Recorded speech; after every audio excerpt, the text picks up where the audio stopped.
मंडळी, मटकीच्या मोडाची पातळ भाजी बनवणार आहोत। आजीच्या पद्धतीने ही मटकीच्या मोडाची पातळ भाजी कशी बनवायची ते पाहणार आहोत। घरी लावलेले मटकीला या ठिकाणी मोड बघा किती सुंदर आलेले आहेत। अशी मटकीच्या मोडाची पातळ भाजी खायला खूप भारी लागते। त्यासाठी एक वाटी मटकीचे मोड घेतले, स्वच्छ पाण्याने धुवून घ्यायचे। नंतर पातेल्यामध्ये मटकीचे मोड 2 ते 3 मिनिटं मध्यम आचेवरती भाजून घ्यायचे आहेत। भाजल्यानंतर बघा मटकीचे मोड किती छान फुलले गेलेले आहेत। आता हे मटकीचे मोड ना गरम गरम असतानाच खलबत्त्यातील ठोंब्याने आपल्याला चेचून घ्यायचे आहेत। अशा पद्धतीने चेचून घेतल्याने मटकीचे मोडना कालवण अगदी रबरबीत बनतं। त्यामुळे मटकीचे मोडना कायम करताना आपण चेचून घ्यावे असं आजी सांगायची। त्यामुळे या ठिकाणी मटकीचे मोड मी चेचून घेत आहे।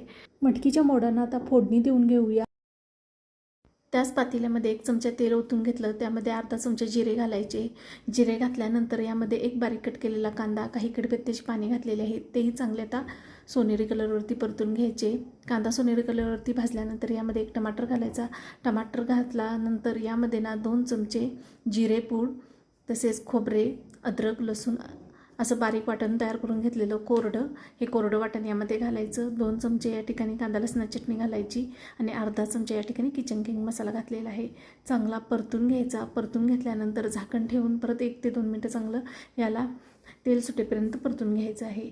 आता तेल सुटले की यामध्ये आपण जी मटकी भाजून घेतलेली होती ती यामध्ये घालायची आहे आणि चांगली परतून घ्यायची आहे। यामध्ये 1 ग्लास पाणी घालायचं आणि चवीनुसार मीठ घालून घ्यायचं आहे। मीठ घातल्यानंतर थोडीशी कोथिंबीर घालून घ्यायची आणि झाकण ठेवून याला चांगली उकळी आणायची।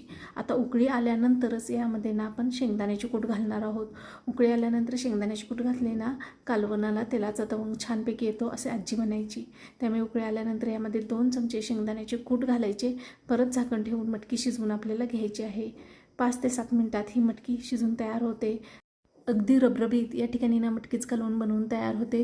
चला, रेसिपी आवडल्यास लाईक, शेअर आणि सबस्क्राईब करायला विसरू नका। परत भेटूया नवीन रेसिपी बरोबर। धन्यवाद।